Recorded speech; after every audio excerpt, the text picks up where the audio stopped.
ఈ వీడియోని మీకు స్పాన్సర్ చేస్తున్న వారు Truzon solar by Suntek. Truzon solar power super power. మీ పవర్ బిల్ ని జీరో చేసుకోవాలనుకుంటున్నారా? అయితే ట్రూజోన్ సోలార్ పవర్ ని ఇన్స్టాల్ చేసుకోండి. మహాదేవ తల్లి. గురుగారు, వారాహి నవరాత్రులు గుప్త నవరాత్రులు అని అంటారు. అందరూ ఆచరించాలా వద్దా అనేది ఒక పెద్ద ప్రశ్న. ఎందుకంటే సాధకులు మాత్రమే చేయాలి, ఈ విధంగా మాత్రమే అమ్మని ఆరాధించాలని చెప్పి కొన్ని వింటూ ఉన్నాం. కొంతమంది అయితే గృహిణులు కావచ్చు, ఎవరైనా ఇళ్లల్లో మేము చక్కగా అమ్మవారిని కొలుచుకుంటాం, మా ఇంట్లో ఫోటో ఉంటుంది, మా ఇంట్లో చిన్ని అమ్మవారి విగ్రహం ఉంటుంది, ప్రతిరోజు నిత్యం చేసుకుంటామండి పూజ, అసలు భయమే లేదు, అమ్మ ఇప్పుడు రక్షణగా ఉంటుందని వాళ్ళు ఆ విధంగా చెప్తారు. కొత్తగా వ్రతాన్ని ఆచరిద్దాము, ఈ 9 రోజుల పాటు దీక్షగా అమ్మవారిని కొలుచుకుందాం అనుకునే వాళ్ళకి ఈ సందిగ్ధత ఏర్పడింది. పూజ చేసుకోవాలా వద్దా, చేస్తే గనక వారాహి నవరాత్రుల్ని ఎలా జరపాలి అనేది ఒక ప్రశ్న గురుగారు మేము ముందు ఉంచుతున్నాం. వారాహి నవరాత్రుల గురించి ప్రారంభించే ముందు ఒక చిన్న ప్రశ్న. మనకు సంవత్సరానికి ఎన్ని నవరాత్రులు వస్తాయో తెలుసా? 4 వస్తాయి. మొదలు వసంత నవరాత్రులు చైత్ర మాసంలో వస్తుంది. రెండోది ఆషాఢ మాసంలో గుప్త నవరాత్రులు అంటాము. గుప్త అంటే దాని పేరేంటి తల్లి? గుప్త అనేది రహస్యము. అవునా? గుప్త అంటేనే రహస్యము. కాకపోతే ఈ వారాహి నవరాత్రుల్లో ఇంకో నవరాత్రులు కూడా 2 కలిసి వచ్చే నవరాత్రులు ఇదే తల్లి. శాకాంబరీ దేవి నవరాత్రులు అని అంటారు.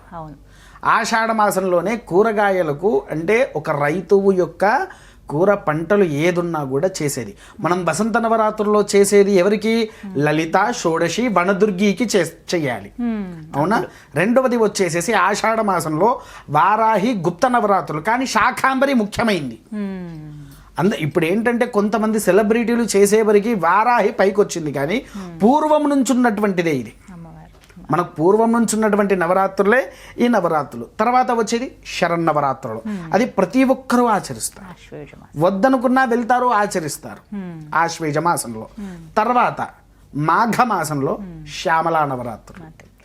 ఈ 4 నవరాత్రులను ఎప్పుడైతే మనం ఆచరిస్తామో ఏ నవరాత్రులైనా ఆచరించవచ్చు.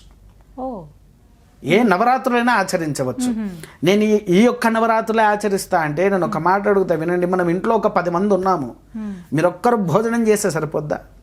అసలు కాదండి, అందరూ భుజించాలి. అందరూ భుజించాలి, అందరికీ వండాలి. అవునా? ఒకరికి ఉండి ఒకరికి ఉండకపోతే ఆగ్రహం వస్తుంది.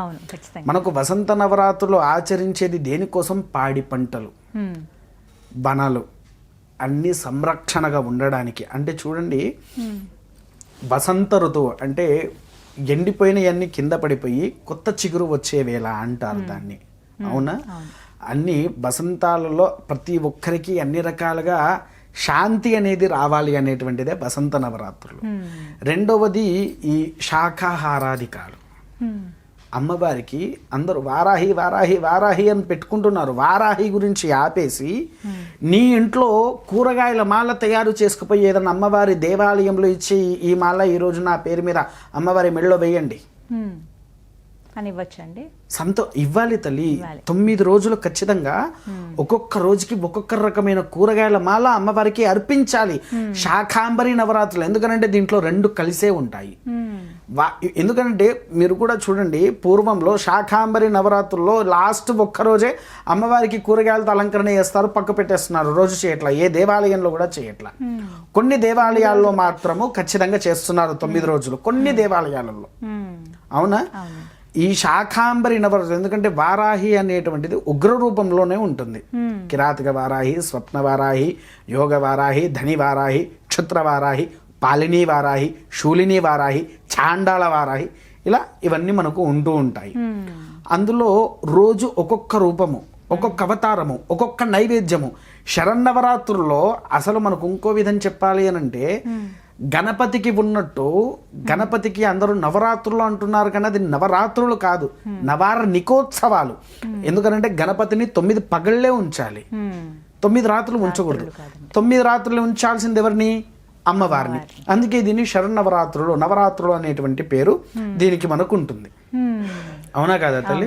సో ఇక్కడ ఇంకో విషయం కూడా ఏంటంటే, ఈ నవరాత్రులు ఆచరించేటప్పుడు మనం ఎప్పుడైతే అమ్మవారికి శాఖలు అర్పించామో రాత్రిపూట ఖచ్చితంగా వారాహిదేవి ఆచరణలో ఉండాలి. అది చేసేది ఎవరు? తంత్ర విద్య నేర్చుకున్నవాడు ఆచరించేది. అందుకే దాని పేరు గుప్త నవరాత్రులు. మనం ఇంకా గుప్తాన్ని దేని అంటాము తల్లి?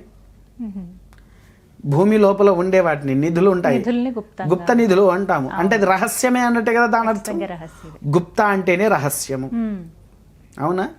ఆ గుప్త నవరాత్రుల్లో ఆచరించే విధానంలో కొంచెం ఏమన్నా వ్యత్యాసం వచ్చినా మా తంత్రగాళ్ళల్లో కూడా పుట్టగతులు లేకుండా మరణించిన వాళ్ళే ఉన్నారు. అవునా గురుగారు? రక్తాలు కక్కి చనిపోయిన వారు ఉన్నారు. కానీ అమ్మ ఎవరికైనా అమ్మే కదా, అంత ఇదిగా ఉంటుంది. అయితే ఇందులో ఏంటి అని అంటమ్మా, తల్లి ఎవరికైనా తల్లే, కాళీదేవి కూడా తల్లే. కానీ కోపం వస్తే ఉగ్రకాళి, మహాకాళి అవుతుందా? ఖచ్చితంగా. ఉగ్రతత్వ రూపంలో ఉండే వాటిని ఇప్పుడు వారాహీలలో ఉగ్ర రూపం ఎవరిది? కిరాతక వారాహి, చాండాలి వారాహిది. వీళ్ళిద్దరి ఉగ్ర రూపాలు. వీళ్ళకి అక్కడ ఏంటి, ఒక్కొక్కసారి వీళ్ళకి కావాల్సింది మద్యపానాలు, మాంసాలు, రాత్రిపూట అంటే ఇంట్లో కాకుండా బయట నివేదన పెట్టించాలి. ఇందులో లోపం వస్తుందా? ఇక్కడ కొంతమంది తినడానికి కోసమైనా నైవేద్యం పెడతారు. అమ్మవారికి కొంతమంది ఏంటంటే నైవేద్యం పెట్టింది మనం స్వీకరించకూడదు. అవునండి. ఇప్పుడు చాలామంది అమ్మవారి దగ్గర బలిలు ఇస్తారు తల్లి, అవునా? పూర్వం ఏం చేసేది, అమ్మవారికి బలి ఇచ్చిన మేకైనా సరే, గొర్రెైనా సరే, ఇంకేవైనా సరే ఒక గోతి తీసేది, ఆ గోతులో అమ్మవారికి అందులో వేసేసి దాన్ని పూర్తి చేయాలి. స్వీకరించకూడదు అది. దాన్ని ఎట్టి పరిస్థితుల్లో మనం స్వీకరించకూడదు. విన్నారా? దాన్ని ఎప్పుడైతే మనం స్వీకరించామో మనం ఇంకా లేనిపోని అరిష్టాలకు బానిసైనట్టే.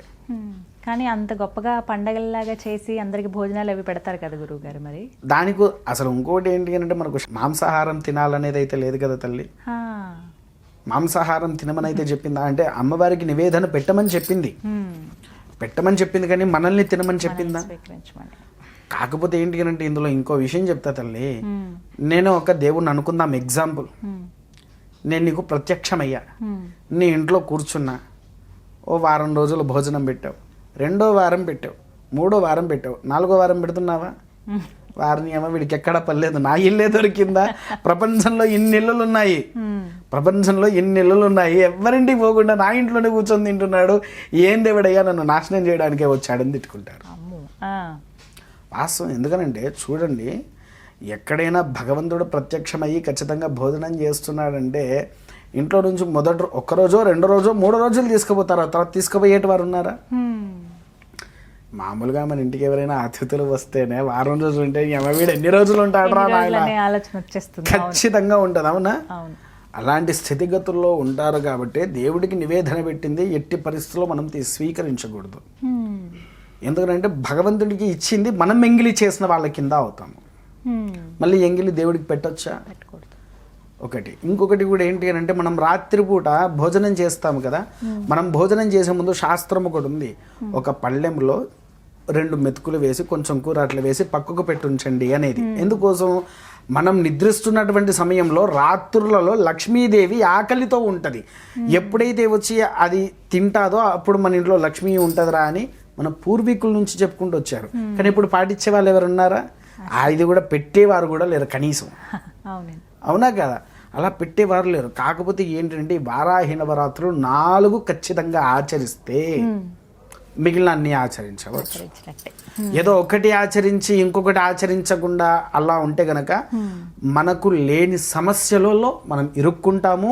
లేని సమస్యలను ఖచ్చితంగా ఇలా తల మీద అదేంటి పెద్ద పెద్ద బండరాలు తల మీద పెట్టుకుంటాను చూడు తల్లి, అలా పెట్టుకున్నట్టు అవుతుంది మన పరిస్థితి. ఇప్పుడు మరి ఎలా చేసుకోవాలంటారు గురుగారు? అంటే మీరు అన్నట్టుగా శాకాంబరి ఉత్సవాలే చేసుకోండి తల్లి, సంతోషంగా. కూరగాయల మాలలు ఒకవేళ వారాహి చేయాలన్నా మీరు వారాహి ఫోటో ఇంట్లో ఉన్న వారాహి ఫోటో కూడా అదే శాఖ మాలలు వెయ్యండి. అలా చేస్తే మీరు అటు వారాహి నవరాత్రులతో పాటు శాకాంబరిని ఆహ్వానించినట్టు వారు అవుతారు.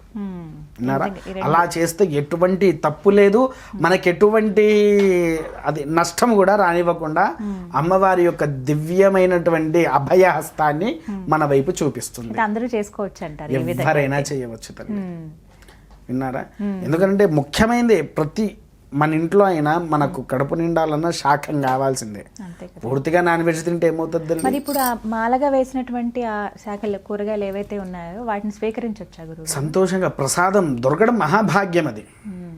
అవునా? అమ్మవారి ఒంటి మీద వేసింది, ఇప్పుడు అమ్మవారికి కట్టిన చీర నీకు కావాలని అనుకుంటావా? అనుకుంటాం కదా. అది అవునా? మహాప్రసాదం అనక అదే అమ్మవారి ఒంటి మీద వేసినటువంటి యొక్క మాల నువ్వు తీసుకువచ్చి వాటిని కూరగాయలు మంచిగా కట్ చేసి కూర చేసి ఇంకో 10 మందికి అన్నదానం చేయి.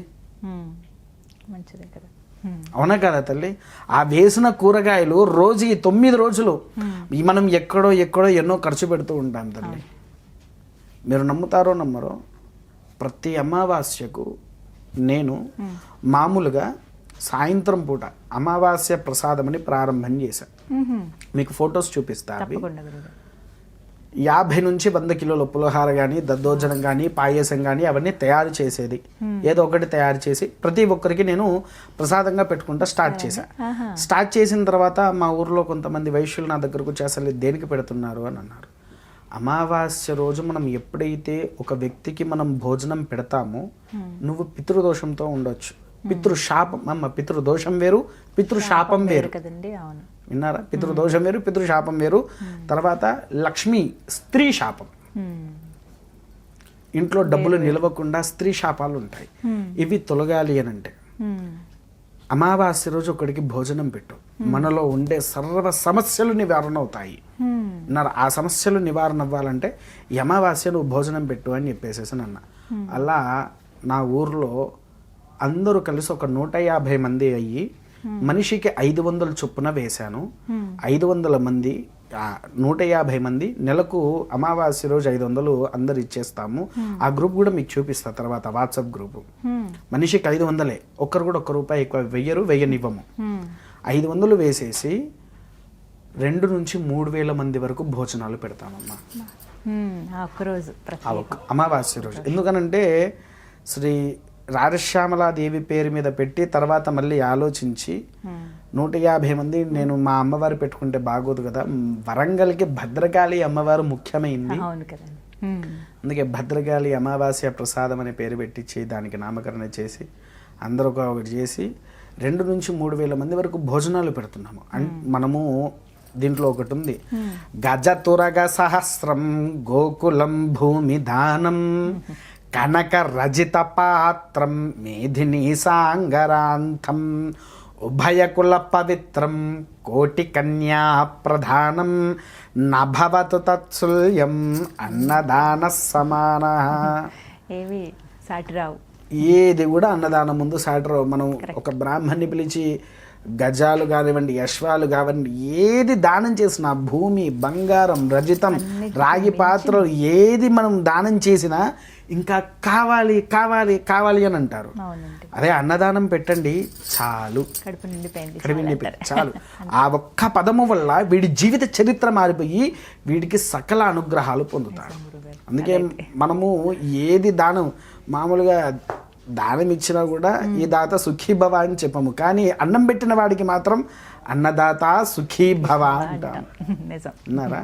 ఇట్లా ఈ నవరాత్రులు ఆచరించేటప్పుడు ఈ మాల ఎప్పుడైతే మనం అమ్మవారి మీద వేస్తామో ఆ వేసిన మాల తీసుకువచ్చి కూరగాయలంటే ఇవాళ మీరు ఒక గ్రూప్గా తయారవ్వండి. అందరూ ఒక గ్రూప్గా తయారయ్యి అమ్మవారికి మాలలు రోజుకొకరు అర్పించి అందరు కలిసి ఒక్క చోటున అందరూ తలా ఇంత వేసుకొని ఈ 9 రోజులు మీరంటూ ఆచరించండి. విన్నారా? అట్లా రోజుకొక కుటుంబం అన్నదానం కింద చేసిన వారు అవుతారు. వాటిలలో మనం వడ్డించినందుకు మన హస్తం ఉంటారు. మీరు నమ్ముతారో నమ్మరో తల్లి, ఈ అమావాస్య భోజనాలు మేము పెట్టిస్తున్నాం కదా. పూర్వంలో వేరే ఒక ఛానల్ వాళ్ళు మా ఊరికి వచ్చారు, ఇదంతా నిజమాబద్ధమా అని వాళ్ళు మొత్తం చూపించారు. చూపించిన తర్వాత నేను ఇటు బయలుదేరాను. నిన్న హైదరాబాద్కి బయలుదేరా. రాత్రిపూట నాకు 8:30కు ఒక కాల్ వచ్చింది. ఎక్కడి నుంచో తెలుసా? ఒక మారుమూల అడవి ప్రాంతం దగ్గర ఆదిలాబాద్ జిల్లాలో జన్నారము అనే ఒక ఊరుంది తల్లి. అందులో ఉండే స్త్రీలు నాకు ఫోన్ చేసి, అయ్యా మీరు చెప్పిన విధానంతో జ్యేష్ఠ అమావాస్య నుంచి మేము కూడా అమావాస్య భోజనాలు ప్రారంభం చేస్తున్నాము, మాకు జ్ఞానోదయం అయింది స్వామి, మీరు చాలా చక్కటి విషయం చెప్పారు. ఎంతోమంది బీదవాళ్ళు వీళ్ళు ఎంతోమంది ఉంటారు, మీరు దేవాలయంలో కాకుండా రోడ్డు మీద పెట్టి ఎంతోమందికి పెడుతున్నారు, మేము కూడా అలానే రోడ్డు మీదనే అన్ని సామాన్లు పెట్టి ఉచితంగా ఎంతమంది అయితే అంతమందిని కలుపుకొని మేము భోజనాలు పెడతాము అని అన్నాము అని వారు నాకు ఫోన్ చేశారు. ఇక నా మనసు ఎంత ఆనందంగా ఉంటుంది. ఒక్కళ్ళో కదలిక వచ్చిన నా భావన అది. ఎందుకనంటే ఎవ్వరు కూడా మనం ఉన్నాము తల్లి, రెస్టారెంట్కి పోవచ్చు, వెచ్చించగలం కాబట్టి రుచించగలవచ్చు, కానీ బీదవాడు పంచభక్ష పరమాన్నాన్ని కూడా తినలేని పరిస్థితిలో ఉన్నాడు. అటువంటి వాడికి మంచి ఒక క్వాలిటీ ఫుడ్ తీసి ఒక్కటో రెండో మంచి కూరలు, సాంబారు, పప్పు, పచ్చడి, మజ్జిగ కాకుండా పెరుగు ఒక్క పూట పెడితే వాడు మరణించే వరకు మన పేరుని పెట్టుకుంటారండి. అవును, అవునా కదా? దానికన్నా కూడా అమ్మవారు చూస్తుంది, అదే అనుగ్రహం. అలా ఈ నవరాత్రులు అమ్మవారికి చేసేది. దయచేసి అందరూ ఈ నవరాత్రుల్లో ఆ అమ్మ శాకాంబరి దేవి ఉత్సవాలు చేసి ఆ యొక్క మాలను కూరగా తయారు చేసి అందరికీ అన్నదానం చేయండి. ఆ అన్నదానం వల్ల మీరు కూడా సంతోషమైన సుఖ జీవితాన్ని అందుకోగలుగుతారు. చాలా చక్కగా వివరించారు గురుగారు, ధన్యవాదాలండి. మహాదేవ.